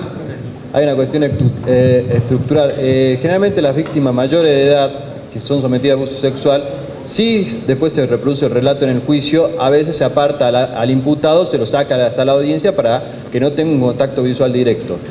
Ahora, con respecto a los de menores de edad, acá nosotros dependemos de un organismo que está fuera del MPA, que es los psicólogos del Poder Judicial, y la Cámara Gesell pertenece al Poder Judicial, entonces hay que trasladarse a otro lugar, cuando yo creo que lo ideal, que la unidad que investigue los delitos de abuso sexual, más cuando se trata de menor de edad, tenga el psicólogo al lado y la Cámara Gesell en el mismo edificio, cosa que si viene una madre con una hija menor de edad a denunciar, el psicólogo que posteriormente le va a tomar a la Cámara Gesell, que le hace las preguntas primarias para sacar la información, esté ahí al alcance de la mano, y ahí uno puede decidir, listo, voy a sacar un allanamiento, voy a sacar una detención, y no estar dependiendo, que es el problema que tenemos actualmente, de un organismo que está fuera del organismo de investigación. No sé si se entiende. Para el informe. Para la declaración y el informe. Los datos preliminares que uno necesita, el dónde, el cuándo. Bueno, nosotros eso lo solucionamos. Yo antes de venir acá a hablar con ustedes, estuve chateando por WhatsApp con una de las psicólogas del equipo interdisciplinario del Ministerio Público de la Acusación. Claro, que no son las que toman la Cámara Gesell. Acá sí, la toman.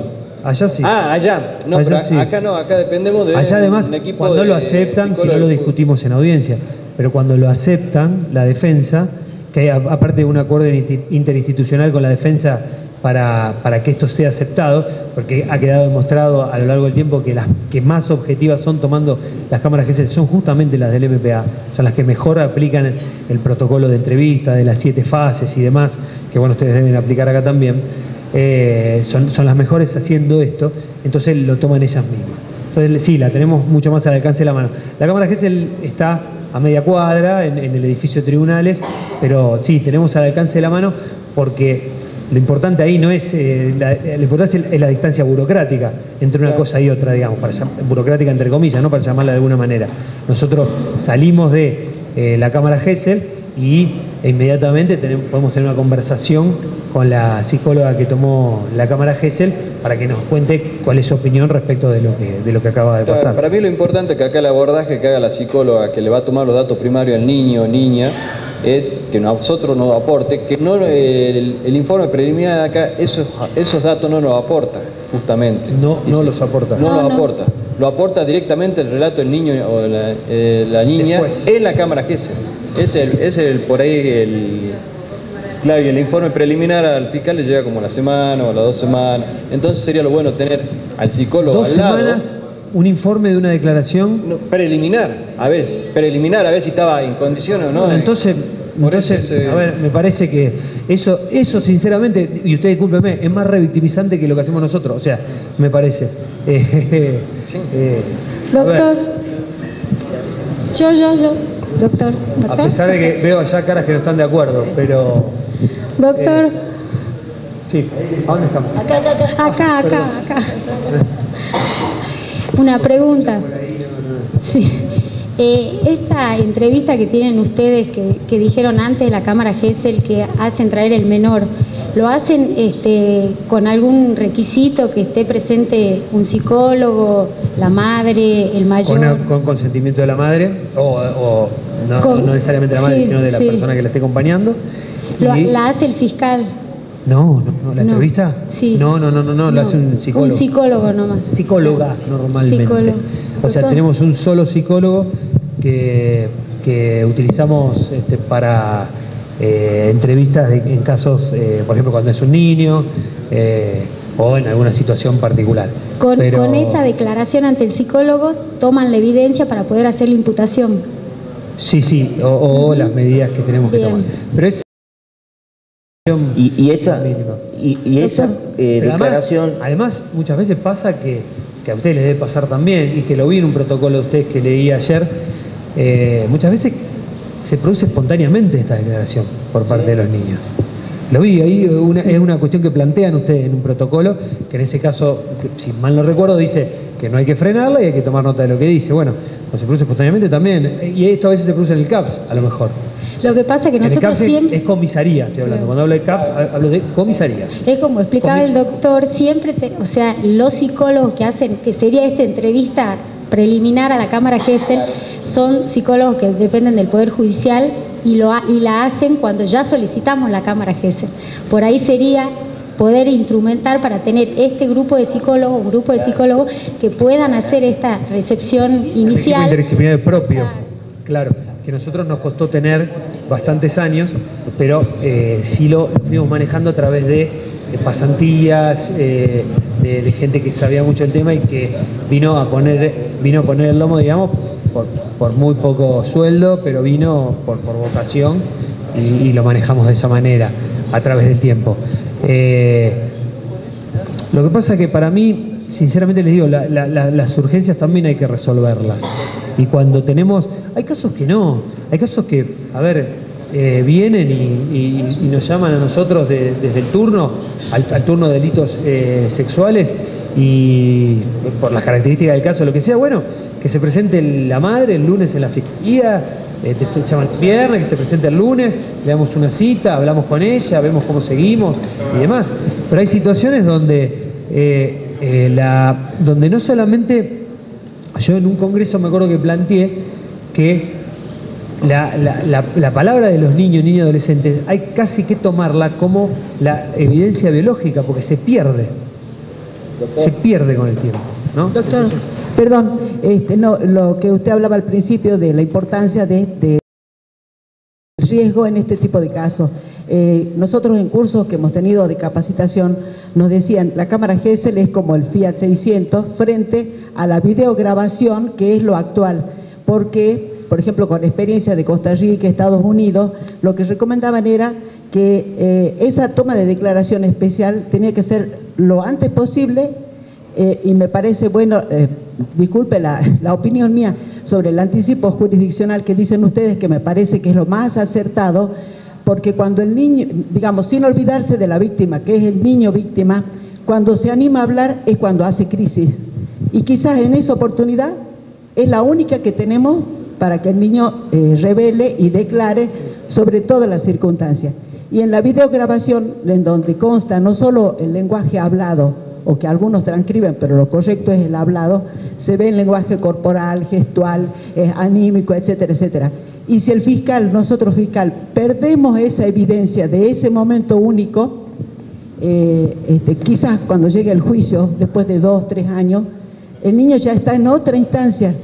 Entonces, para mí hay que aprovechar esa oportunidad, con la garantía que usted dice de poder intervenir un juez, porque si no ya, porque a partir de ahí tendrían que empezar los mecanismos de protección, dar intervención a la dirección de niñas, juzgado de menores, tratamiento terapéutico, y quizás en el tratamiento el niño pueda digerir esta situación, y cuando se lo pida volver a declarar después de 2 o 3 años ya no quiere hablar. No, sí, me parece bien, y ustedes lo hacen además, evidentemente ustedes lo hacen, ustedes resguardan quizás muy bien, y hasta mejor que nosotros, la palabra de los niños, porque tienen la posibilidad de que esa declaración después ingrese. Esa es la posibilidad procesal que hoy nosotros no tenemos y que nos obliga a hacer algunas cosas distintas. Pero ustedes los resguardan bien, evidentemente la palabra esa la están resguardando de buena manera.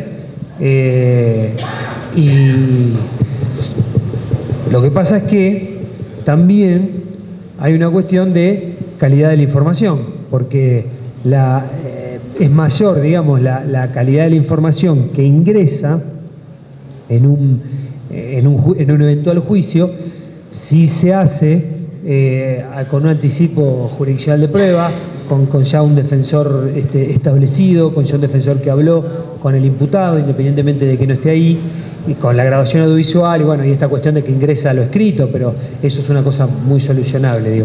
Pero es la calidad de lo que ingresa, yo creo que es mejor si se hace a través de la calidad de la información, ¿no?, que ingresa al juicio, si si se hace a través del mecanismo del anticipo jurisdiccional de prueba, donde ya está bien respetada las garantías de poder contradecir, donde la persona pudo contradecir, el imputado a través de su defensa ha podido contradecir, donde la inmediación también se da de la mejor manera posible, porque se da a través de una grabación audiovisual, y ya hay allí la posibilidad de que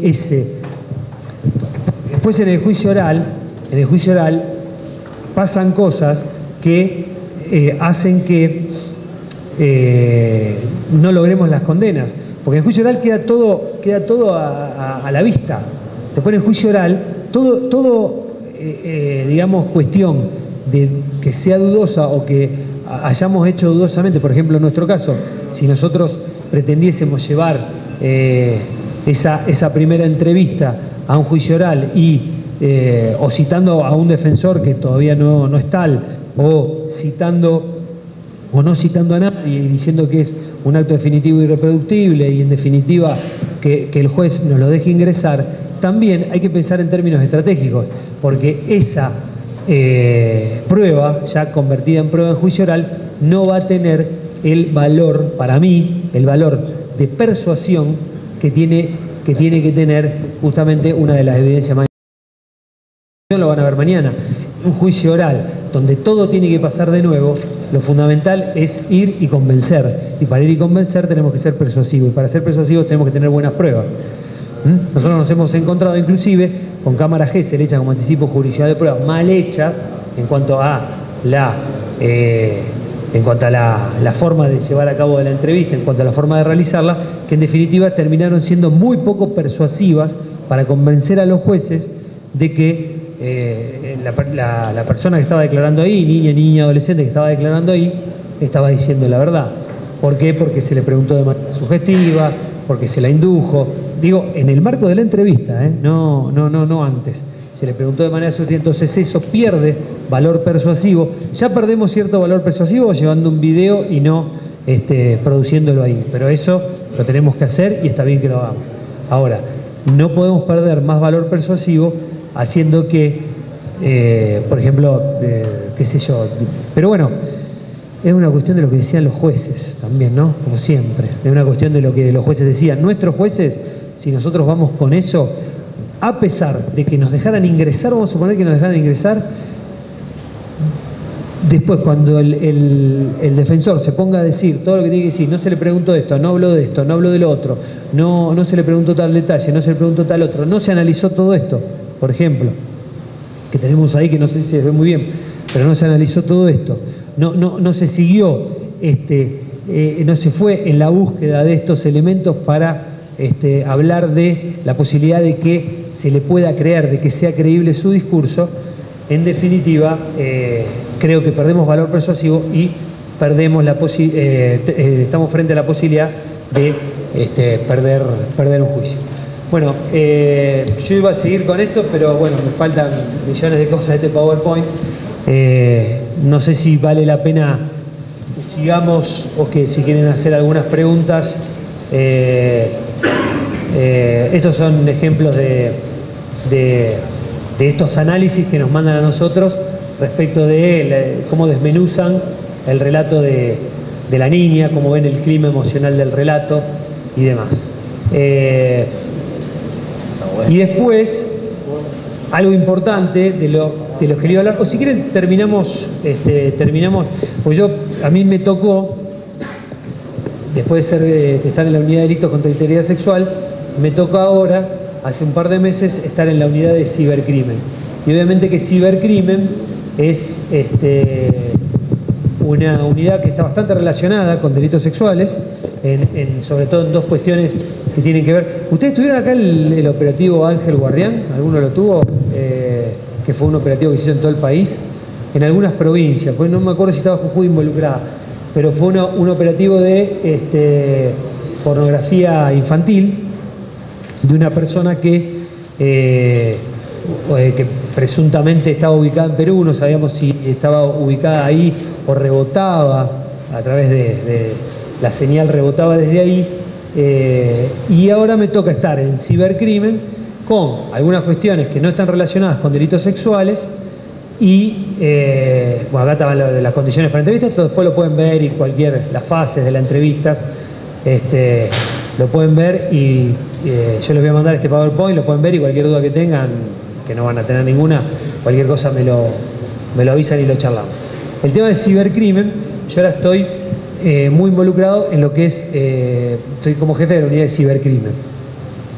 Obviamente que tenemos un montón de cosas que no tienen nada que ver con los delitos sexuales, pero sí hay dos delitos sexuales que particularmente están muy vinculados al cibercrimen y a el entendimiento de lo que ocurre hoy en las redes sociales, que son el grooming, que ustedes lo conocen, y la pornografía infantil. En el tema de pornografía infantil, ya les decía, tuvimos un operativo desde Buenos Aires, desde Missing Children, mandaron un caso donde había 92 víctimas en Argentina, en distintas provincias, 12 eran de Rosario. Bueno, hicimos un operativo conjunto para salir a buscar a esas víctimas y que nos den la información que necesitábamos para ver si podíamos llegar a detener a esta persona presuntamente peruana que cometía delitos de grooming vinculados también a pornografía infantil, porque terminaba pidiendo imágenes, una serie de imágenes bien seriadas, eran 15, bien seriadas en distintas situaciones. Una vez que lograba que la niña le mande todas esas imágenes, dejaba de acosarla. Hubo 12 casos en Rosario, salimos a buscarlos y encontramos a las 12 personas, obviamente casas donde esto se sabía, había casas donde los padres se estaban enterando en este momento y qué sé yo, y demás. Bueno, entonces hicimos todo un operativo que en Salta hubo casos seguros, no me acuerdo si en Jujuy. Esto fue el año pasado,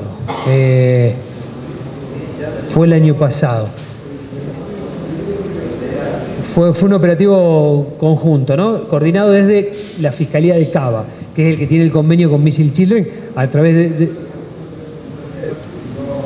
no llegó nada de eso, bueno.